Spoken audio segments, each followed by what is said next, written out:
Before introducing Marianne Birtler, I would like to note we have a long period between the end of this morning's session and the beginning of the session on economics. And an important thing to note is if you go outside and you see a stadium on one side and you rush away from it as quickly as you can the other direction, you'll find a pavilion with wonderful coffee. Okay, so for the period between about 12:45 and 1:45, that may come in handy. I am delighted to welcome Marianne Birtler to our conference. Frau Birtler is currently the Federal Commissioner for the Records of the State Security Service of the former German Democratic Republic. I got it. Germans will know this position as the Birtler-Behörde. Only Americans try to put the entire position on their poster for the conference.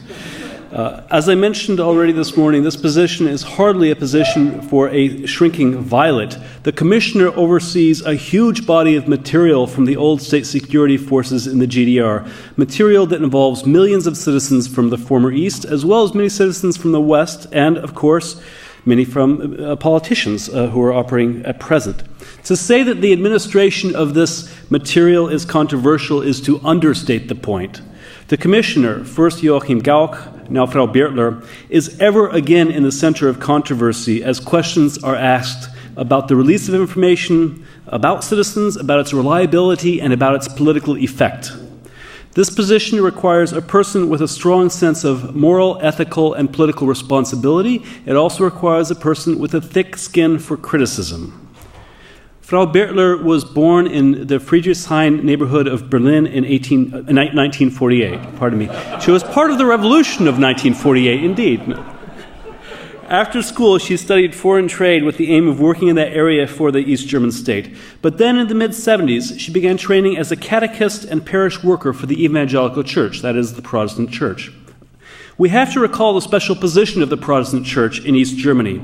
On the one hand, its leadership worked closely with the leadership of the Socialist Unity Party, out of opportunism, yes, also out of a certain interpretation of Bonhoeffer and Barth and a sense of anti-fascism hopelessly instrumentalized by the party and the state. So the church leadership was intermeshed with the state itself. On the other hand, the church opened up a relatively free space in the East German system, especially in the 1970s and 1980s. And here it was possible for niches to form, where discussions about peace and ecology and freedom and democracy could emerge. And Frau Birtler became active precisely here. She was an active member in the Solidarity Church workshop from 1986. Which was not a shelter for those who sought refuge from the state. It was an inner church movement, one that stressed the Bible and its message of solidarity and community. As an inner church movement, it was less willing to accept the role of the church leadership in the party state. As a social movement, informed by a particular reading of Scripture, it advocated the democratization of the state itself. And Frau Birtler was an active member as well in the Initiative for Peace and Human Rights, which agitated against the authoritarian structures of the East German state. As the crisis of the East German state developed over fall 1989, Marianne Birtler was at its center, helping to coordinate protests and quite simply provide information about arrests and brutality from the hotline, that is the telephone at the Gethsemane Church in Berlin. On October 8th, she saw the authorities surround the church, arrest, mistreat protesters. On October 9th, the date of the famous mass protest in Leipzig, represents the turning point in the revolution, she watched the troops and the police disperse. This was the moment when the party blinked. Frau Birtler and her comrades did not. Marianne Birtler became a member of the German Round Table when it formed on December 7th, 1989. This group, composed of representatives of the state and of the social groups in society, sought a transition to a new kind of polity. But by the beginning of 1990, the economy was already sinking. The Round Table slowly lost its function as the state lost its ability to survive. In the first free and fair elections in the history of the German Democratic Republic, March 1990, Marianne Birtler was elected as a representative of the Bündnis 90, the Greens. After German unification, Marianne Birtler continued to play an active role in the Bündnis 90 Greens, serving as member of the Brandenburg Assembly and as Minister of Education, Youth and Sport in Brandenburg. That engagement came to an end when the former church official and minister-president of Brandenburg, Manfred Stolpe, was found to have been involved with the Stasi, and when he then refused to draw the consequences from that involvement. Frau Birtler resigned her ministerial position. For the past 15 years, she has continued to work as a leader of the Greens and of the German Evangelical Church Congress, among other things. In the year 2000, she was elected to her current position as commissioner, where she has had to deal with a whole series of controversial issues, including the involvement of current parliamentary representatives with the Stasi. The order to shoot those seeking to cross the wall still remains an important aspect of legal culture today. And of course, the legality of opening to the public the files held by the Stasi on noted West German politicians. Among her many other responsibilities, Marianne Birtler has been involved with the German UNICEF Committee, the Green Academy of the Heinrich Böll Foundation, the Foundation for the Working Through the Aufarbeitung of the SED Dictatorship, and the Berlin Hohenschönhausen Memorial, among other groups and causes involved with human rights, historical responsibility, and the rights of women. She has been an outspoken voice for freedom, democracy, for moral and ethical responsibility. Please join me in welcoming her to the Baker Institute.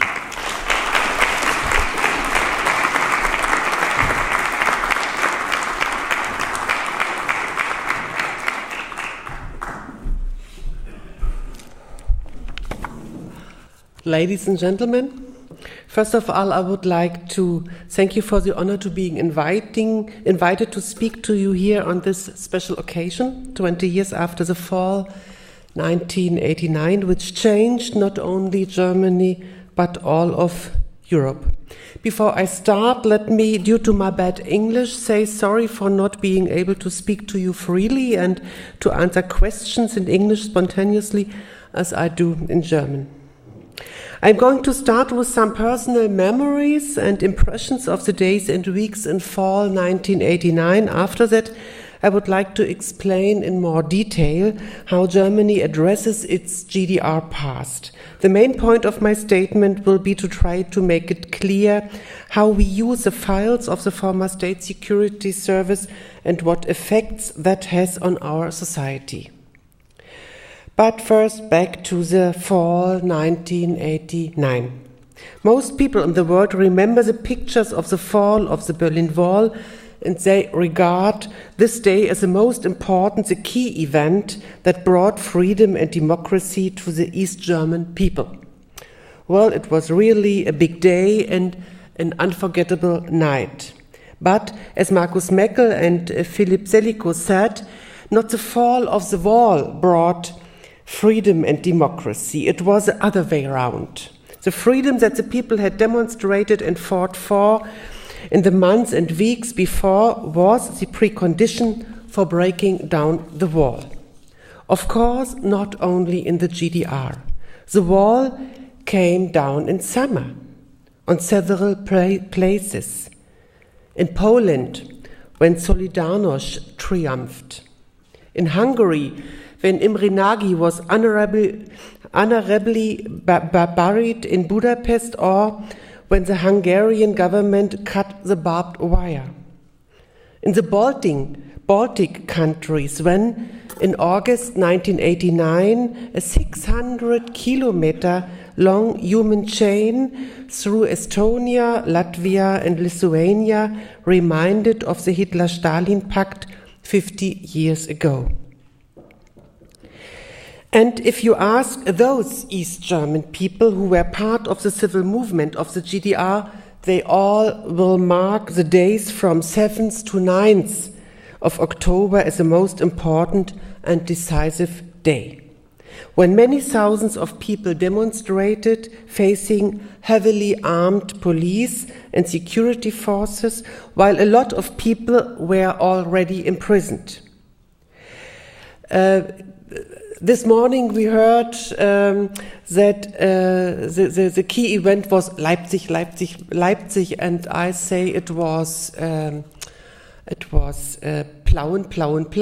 because Plauen is a little town in Saxonia, and 2 days before the great demonstration in Leipzig, the Plauen people demonstrated, and there were about 25% of the population on the streets without any Western television team or so on. It was really much more dangerous than some days later, and I only want to mention it because my colleague and friend Ilko Sasha Kowalczuk, who wrote a very important book about 1989, identified this event as the first great demonstration in the GDR. Okay.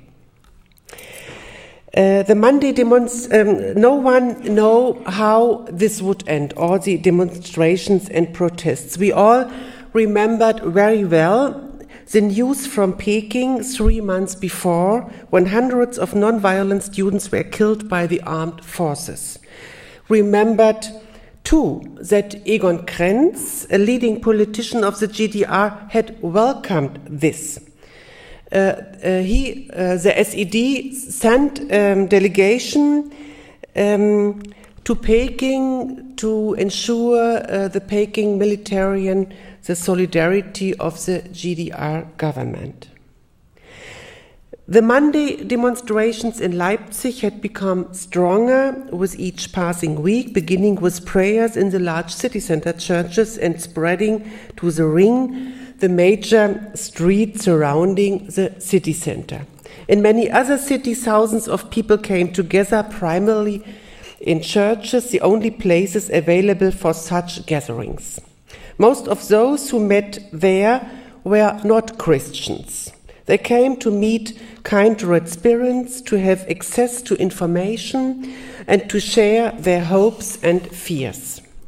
They talked, shared information, sang and prayed. Dona nobis pacem was among the most popular songs, and people, Christians or not, took each other's hands and sang together.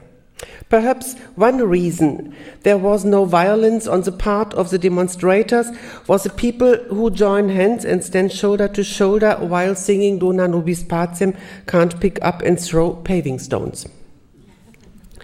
October 9th, 1989 was a Monday, the day of the traditional peace prayers in Leipzig. Thousands of people intended to demonstrate after leaving the churches, although they knew that highly armed police and soldiers were ready to control the streets.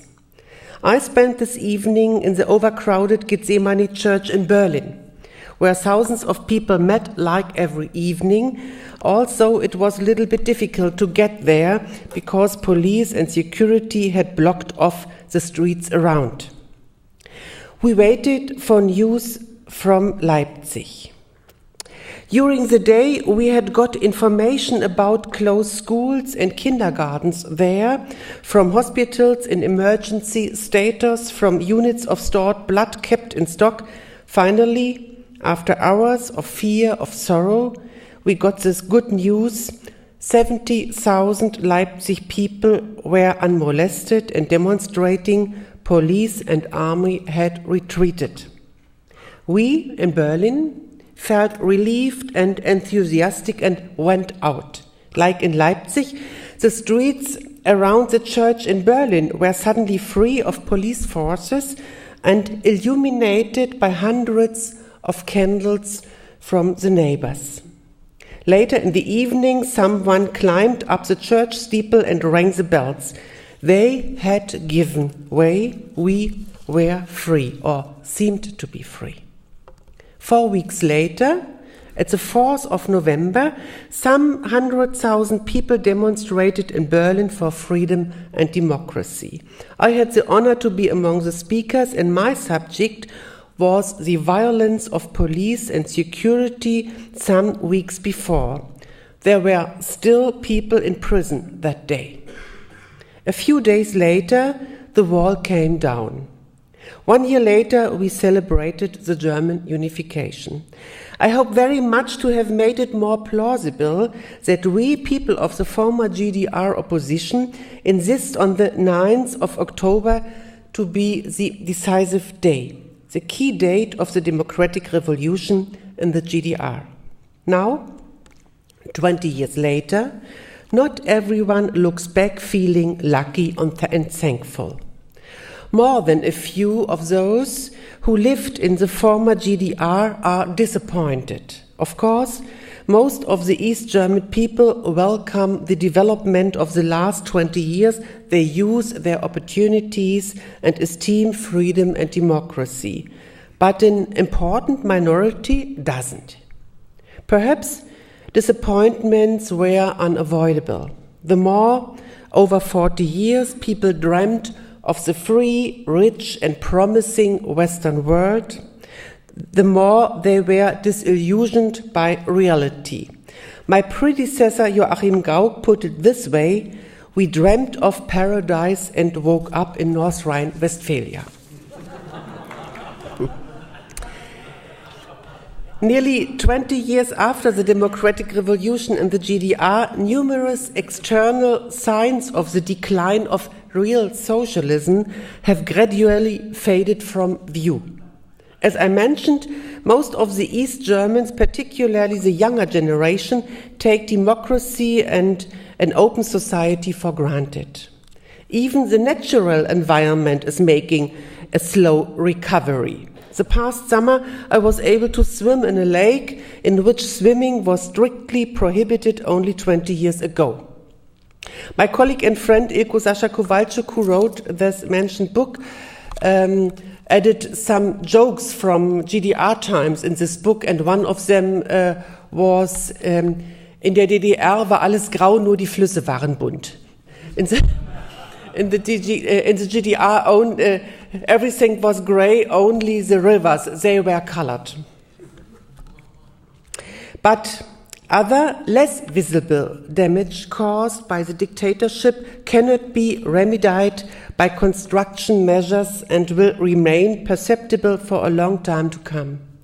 When a country had no critical general public and no free media for more than half a century, when free speech was banished from schools and university, when civil awareness, the will for freedom, powers of self-organization and diversity of opinion were suppressed, when religious was discriminated against and plurality repressed, damage that will be perceptible for several generations to come.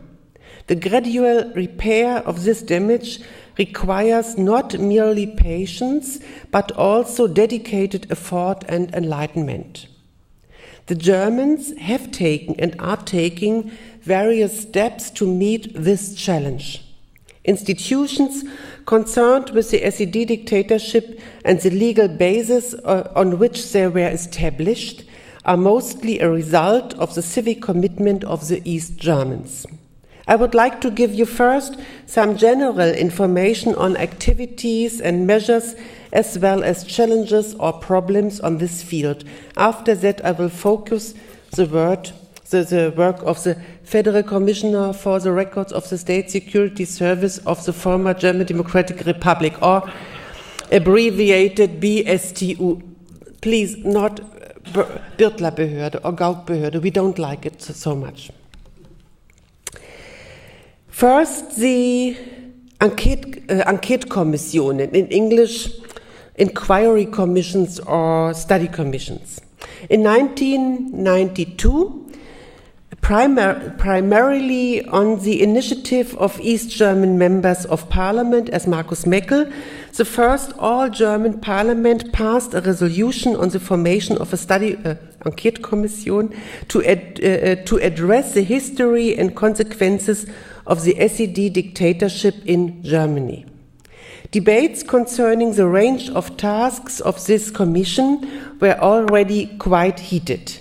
In his final major address to Parliament, the former German Chancellor Willy Brandt warned to spread the cloak of concealment over a grave injustice in the merging of East and West. He described the elucidation of history and coming to terms with the past as a task incumbent upon all Germans and a contribution to reconciliation.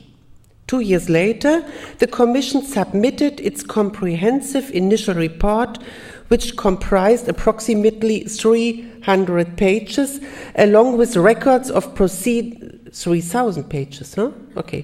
Along with records of proceedings and experts' reports, which themselves amounted to nearly 15,000 pages. It was discussed and applauded by all parliamentary groups, with the exception of the SED-PDS, the today's Linkspartei. At the same time, it became apparent that the work to be done was not yet finished. A second commission was appointed, which submitted its report in October 1997, recommending at the same time the establishment of a government-funded organization devoted to the examination and reappraisal of the communist dictatorship in East Germany. A corresponding law was enacted with a large majority by Parliament in April 1998. In November 1998, the Stiftung zur Aufarbeitung der SED-Diktatur began its work. It mainly promotes and supports projects, private archives and victims' organizations, scientific research and political education. Another point in dealing with the past are the Unrechtsbereinigungsgesetze. The passing of several laws on the redressing of injustices committed by the SED as an action taken particularly in the interest of the victims. One law on criminal rehabilitation regulates the reversal of politically motivated unjust verdicts. One law concerns administrative decisions which contravene the rules of a state of law. According to another law, a third law, politically motivated interference in one's profession or education can be compensated. Finally, a law passed in 2007 grants those who were imprisoned for at least 6 months and for political reasons and are needy the right to a so-called victim's pension. Another subject are memorial places. A wide variety of sites and institutions for remembrance and commemorations has been established. There are small-scale and locally based associations dedicated to the preservation of memorial sites, privately operated museums and archives, large-scale memorial sites in former prison locations such as Berlin-Hohenschönhausen or Bautzen, and the Gedenkstätte Berliner Mauer, Berlin Wall Memorial. All of them are primarily the result of citizens' initiatives. The federal and state governments generously subsidize most of these sites. The field of GDR research had been rather underdeveloped in the Federal Republic, but was given new momentum in 1989 primarily because the archives were accessible. Several research institutes have made GDR research one of their main focuses or have been established for the express purpose of conducting GDR research. In the meantime, there is such a wide array of publications available that it is difficult to have an overview. Civic education addressing GDR issues is an extremely important aspect of coping with the past. In Germany, the federal states are normally responsible for education, but federally operated institutions are also involved in this field. The Bundeszentrale für politische Bildung, German Federal Agency for Civic Education, the Stiftung Aufarbeitung, and the Federal Commissioner for the Stasi Files. Another field of coping with the past is artistic interpretation. Novels, narratives, films, and plays which deal with life in the GDR by artistic means should not go unmentioned here. Interestingly, those books and films which ridiculed life in the GDR were the first to become popular, as Goodbye Lenin also. In the meantime, though, this fate has given way in favor of a more serious manner of confrontation. And what I speak about is not only the film, we call it DLDR, The Lives of the Others. There are conflicts and problems too. I would like to leave this incomplete enumeration at that. To sum up, it can indeed be said that the Germans, with regard to both dictatorships, decided politically and socially not to remain silent and forget. Of course, there are also deficits and problems. The issue of how we in Germany should come to terms with the SED dictatorship was a controversial one from the very beginning. There were, and still are, numerous forms of resistance to this process, not only from those who played a direct role in and reaped the benefits of the GDR system. Others, among them former politicians from the federal parliament, feared that it would be harmful for us to concern ourselves too intensively with the past. Looking back would divide our society, endanger its inner peace, and tie up too much of the energy needed for reconstruction work in the East. We know, by the way, that there were similar arguments after 1945. In the meantime, this resistance has diminished, but of course, there are some voices that say that after 20 years, there should finally be an end to the process. Another more important point is that there are several organizations and associations which strive to rehabilitate the GDR. The active core of these groups usually consists of former Stasi officers who dedicate their well-paid existence as pensioners to the struggle for the last word on the interpretation on the GDR. Yet a possible even greater impact than that may be made by schools of thought that still maintain that the GDR was a legitimate, albeit misguided attempt to create a more humane society. Let me now come to another point. It's obvious that efforts to come to terms with the past, as well as resistance to these efforts, are more widespread in the East than in the West. It was in the East that people experienced the dictatorship, and the East is where the memorial sites are located. Yet for several reasons, there can no doubt that the SED dictatorship is not a regional issue confined to Eastern Germany, but has significance for Germany as a whole. However, we are still far from taking the GDR as a part of German history for granted. Similar, by the way, to the fact that the history of the Central and Eastern European countries formerly under communist rule are also not part of the picture of European history when viewed from Paris, Stockholm or Rome. Let me quote Jorge Semprún, who 4 years ago, as a former prisoner of the nearby Buchenwald concentration camp, gave a speech on the 60th anniversary of the liberation of the concentration camp of Buchenwald. He said, "The recent accession of 10 new countries to the European Union in Central and Eastern Europe, the other Europe, which was caught in the trap of Soviet totalitarianism, can culturally and existentially only really take place when we have pooled and shared our memories. Let us hope that at the next commemoration service in 10 years in 2015, the experience of the Gulag has been integrated into our collective European memory.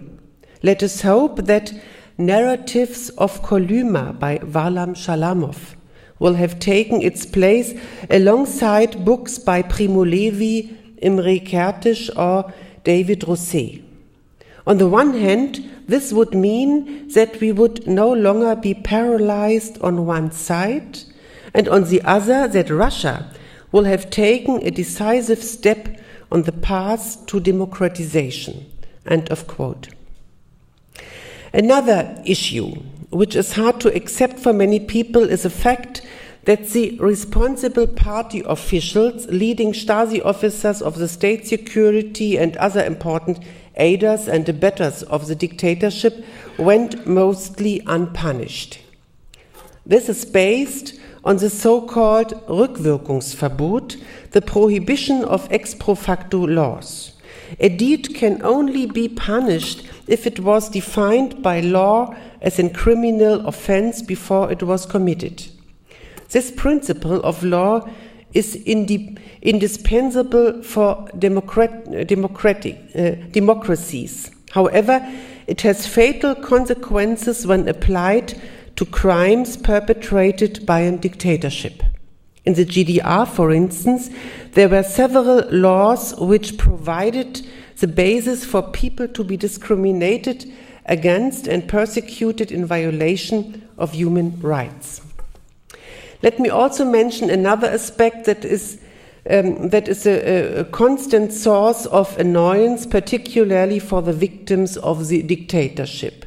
While they themselves often have to live on the breadline, at the very latest, when they reach retirement age, those who worked in the administrations, the army, the police force, or for the Stasi receive handsome old age pensions. In the remainder of my talk, I would like to go into details about the institution of the Federal Commissioner for the Stasi Files, about the genesis of an institution created expressly for this work, about its work and about the experiences we made. It was the people of the GDR who took over the offices of the Eastern German Ministry for State Security in the winter of 89-90. Without the determination of those who didn't hesitate to act, the files kept by the MFS, insofar as they still exist, would not be accessible today.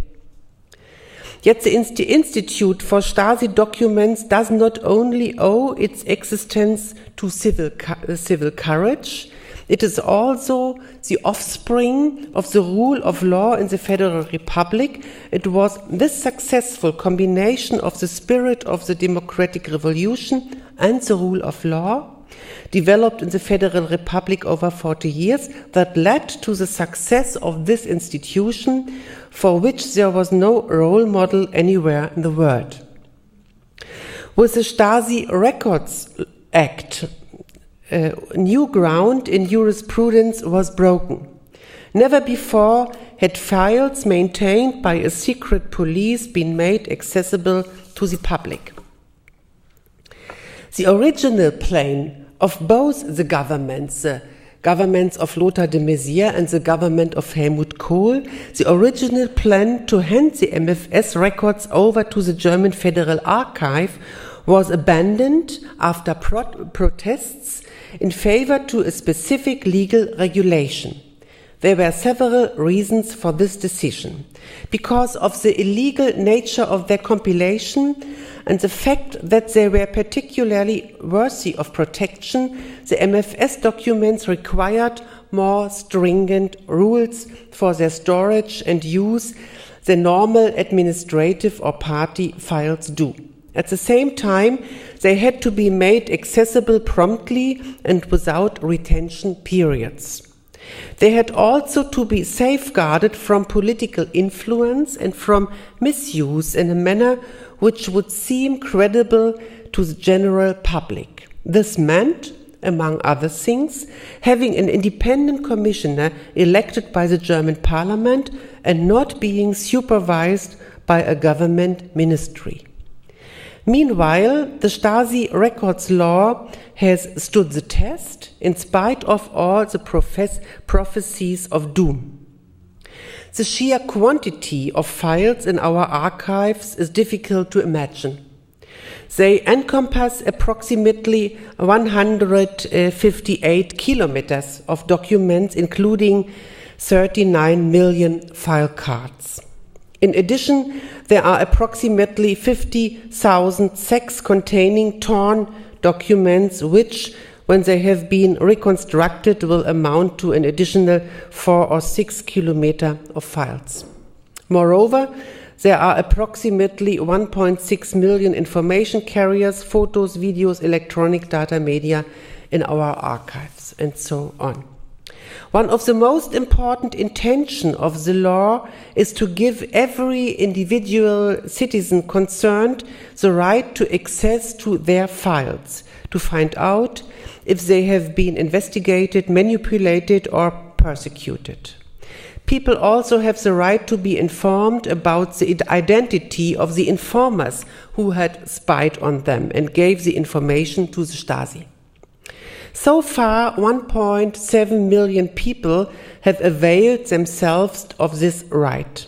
Last year, there were around about 87,000 requests. In this year, there will be about 100,000 of them.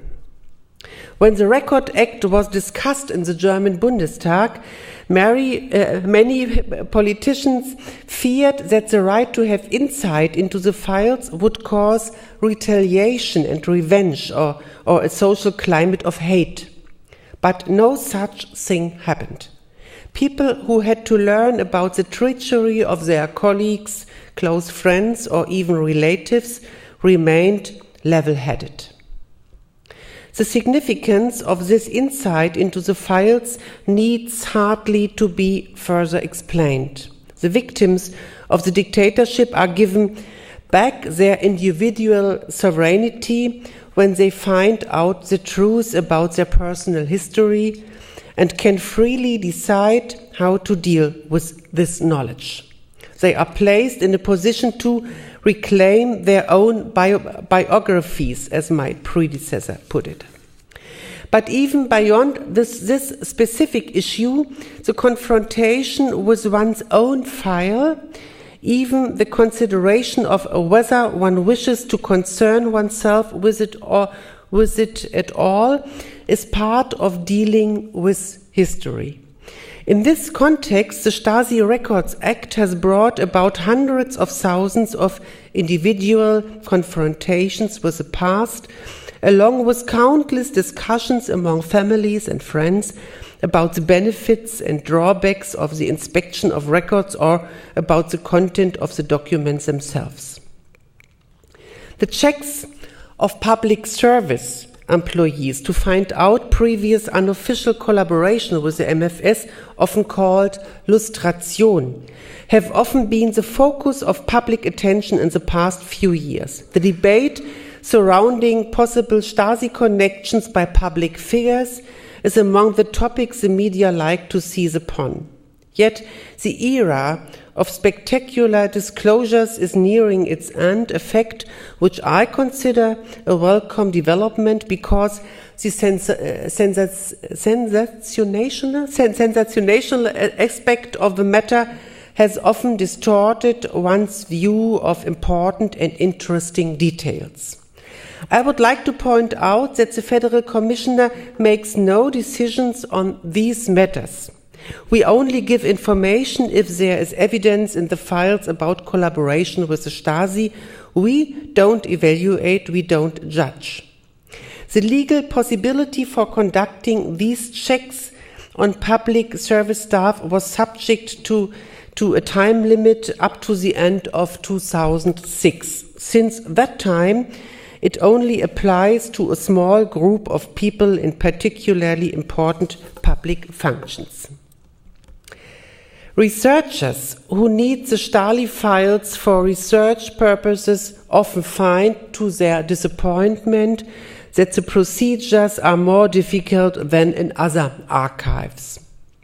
However, the more complicated conditions of access are the price for being able to use the files at all.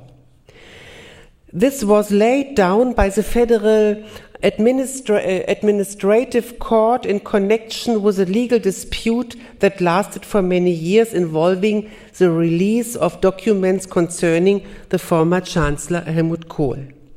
According to this verdict, the documents kept by the MFS should remain closed due to the sensitive personal data they contain.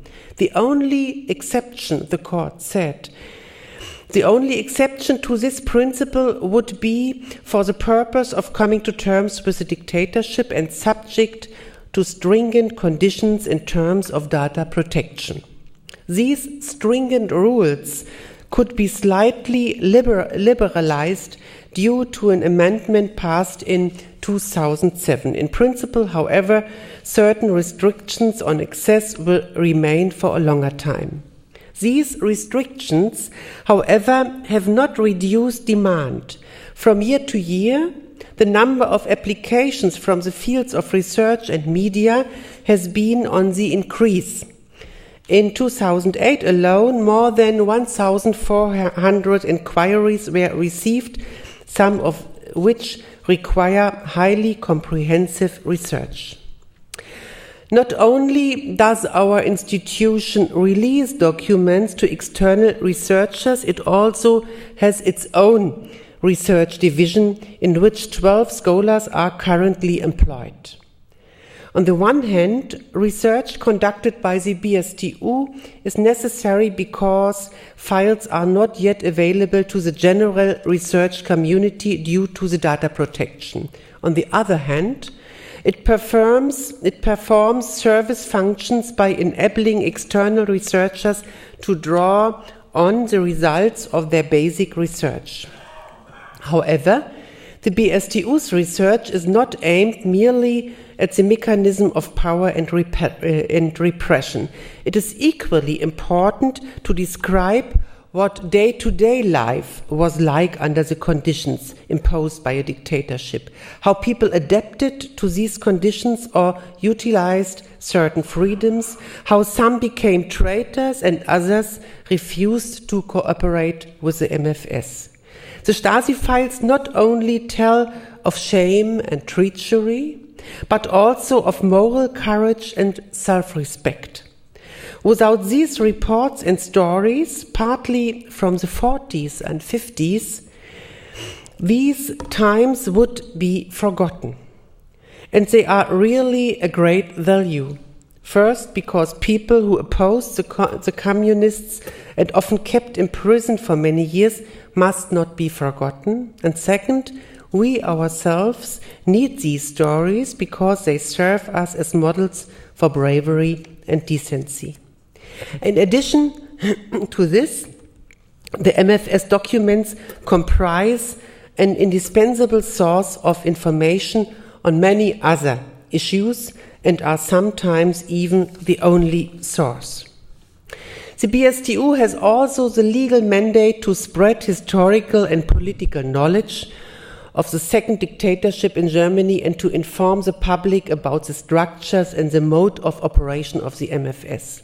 In this process, it benefits from the circumstance that the Institute for Stasi Documents houses an archive, a research center, and an education center, all under one umbrella. Institutional research provides the basis for its work in the fields of education and public relations, and the archives offer a wide array of material on the characteristic traits of a dictatorship and on people's lives under the conditions imposed. And at the same time, students can gain experience in dealing with source material critically. Meanwhile, in several Central and Eastern European countries, there are institutions dedicated in various ways to coming to terms with communist dictatorships.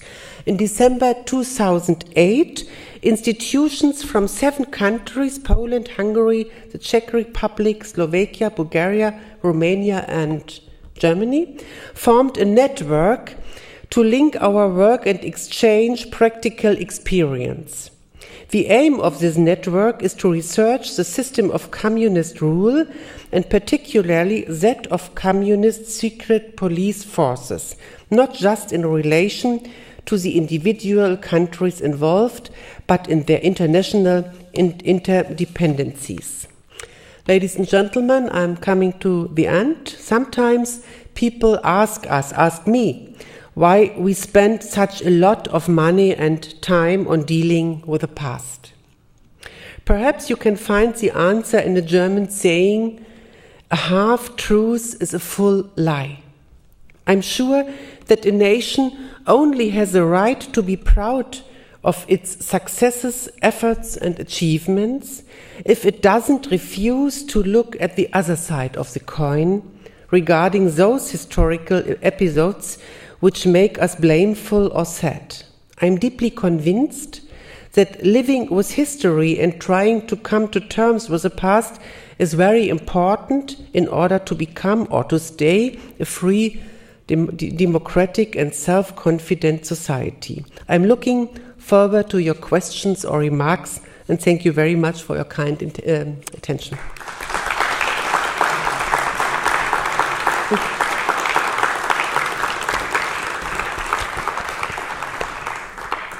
Just coming up here to assist Frau Birtler in the question and answer in case there are linguistic issues. So if you have some questions.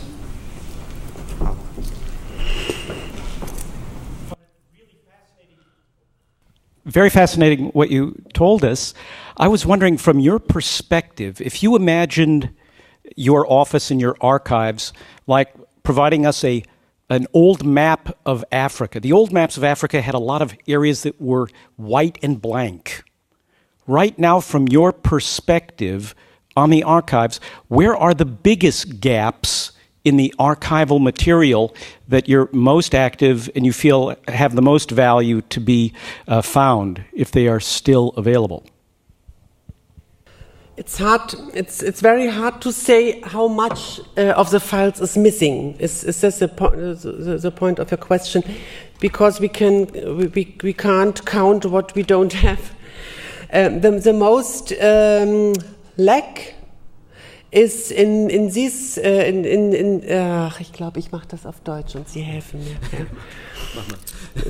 There were the HVA, the section which was responsible for the West and for other countries, and this section was allowed to be dissolve themselves, and therefore nearly no files were be kept, and on the other side there were a lot of single files who are missing until today, because I only read on the file card that my file was destroyed in November '89, and I know there are some more, but it's very hard to say. My colleagues want me to give you numbers about that point, because we don't know it.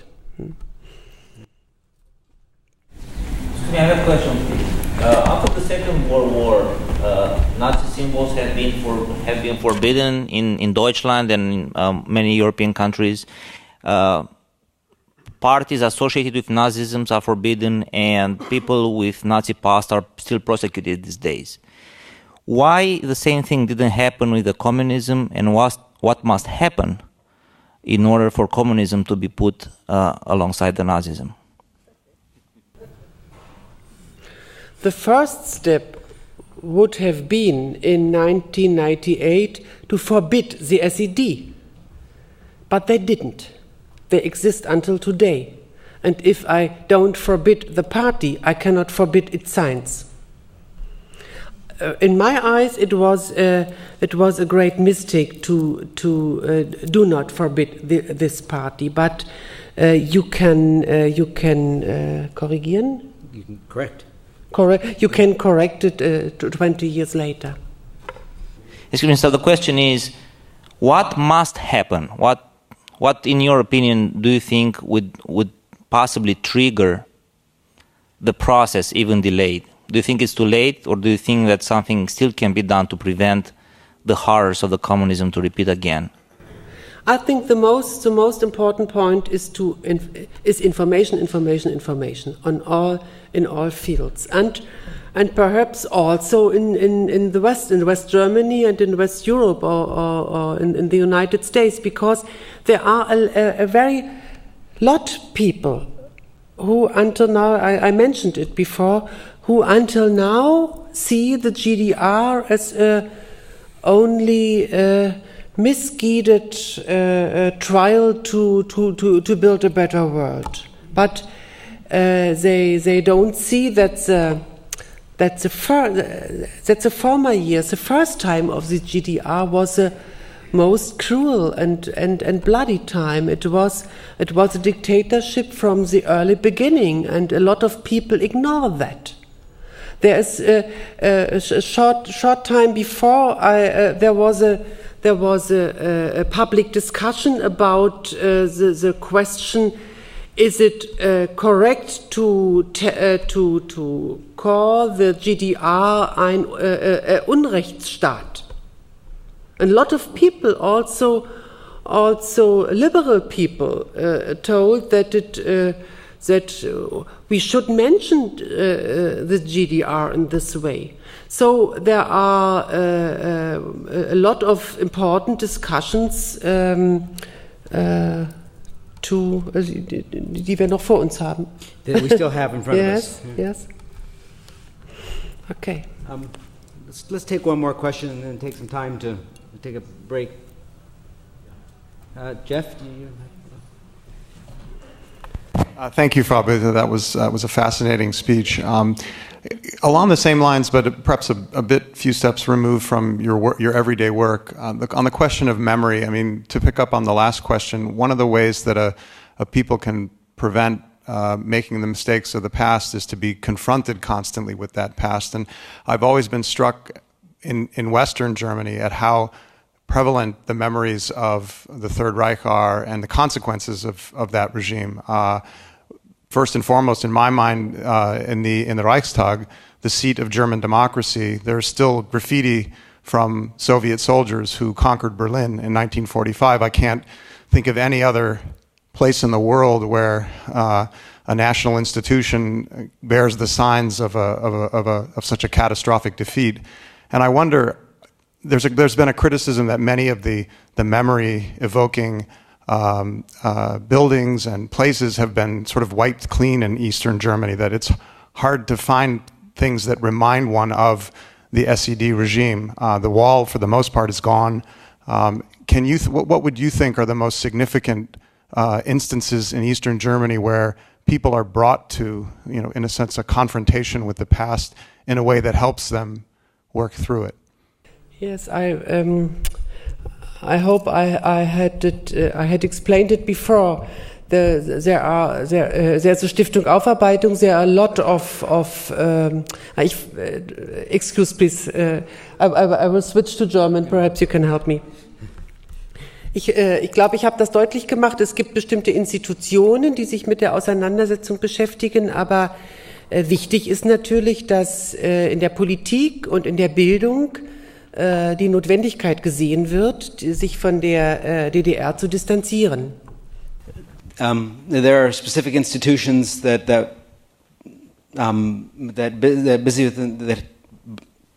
take care of this, but in politics, in the political realm, they've, for explicable reasons, seem to want to distance themselves from it. Es gibt eine große Differenz zwischen dem, was wir über die DDR bereits wissen, was wir an gesichertem Wissen haben, Forschungsergebnisse und so weiter, auf der einen Seite, und auf der anderen Seite dem, was in der Öffentlichkeit über die DDR bekannt ist. There's a big difference between the things that we know and we've worked out about the past of the GDR and the things that have come into the public sphere and are discussed in the public sphere. Und das, was mir Sorgen macht, ist nicht so sehr das Faktenwissen. Das kann man ändern. Ich sorge mich über einen anderen Punkt. What bothers me is not the knowledge of facts. That's something we can take care of. My concerns are at another point. Viele Menschen im Osten, vielleicht auch im Westen und nicht nur Jugendliche, können nicht den den konkreten Unterschied zwischen Diktaturen und Demokratien benennen. Das ist das Problem. Many people, especially youth in East and West, can't recognize the difference between a dictatorship and a democracy, and that's the thing that concerns me the most. Und das macht mir wirklich große Sorgen, dass es kann ein Problem in der Gegenwart und in der Zukunft sein. Yeah. The problem is that this could be a problem currently and in the future. Wenn irgendwann ein charismatischer Politiker kommt und den Menschen genug Arbeitsplätze und Auskommen verspricht und wunderbare Bilder einer neuen Welt malt, dann muss es Menschen geben, die fragen, und was bitte ist der politische Preis? Yeah, if a charismatic politician comes along and offers jobs and prizes, somebody has to come along and tell them this is the price for that. But I'm not sure if there are enough of them in the east part of Germany. That was English. Okay. Let's take one more question, and then we're going to let Frau Birtler have a rest. Thank you very much for your fascinating presentation. My name is Rusudan Gorgiladze. I come from Georgia, but now Republic of Georgia there and now I live in Berlin, in this fascinating country, so it's very dear to me what you're talking about. My question is, while coming from Soviet regime and being raised up there and having all those feelings that you have now, after 20 years now, when we look back, how could you estimate what is the feeling in Germany now? Is there any nostalgia, especially in the east part of that? Because I feel that in the Russian Federation, I don't feel it in Georgia, in other countries, but you can absolutely, definitely see it in Russian Federation, that there is the nostalgia of the old regime. So what would be your estimation about the GDR, and especially about the east part of Germany, especially? Thank you.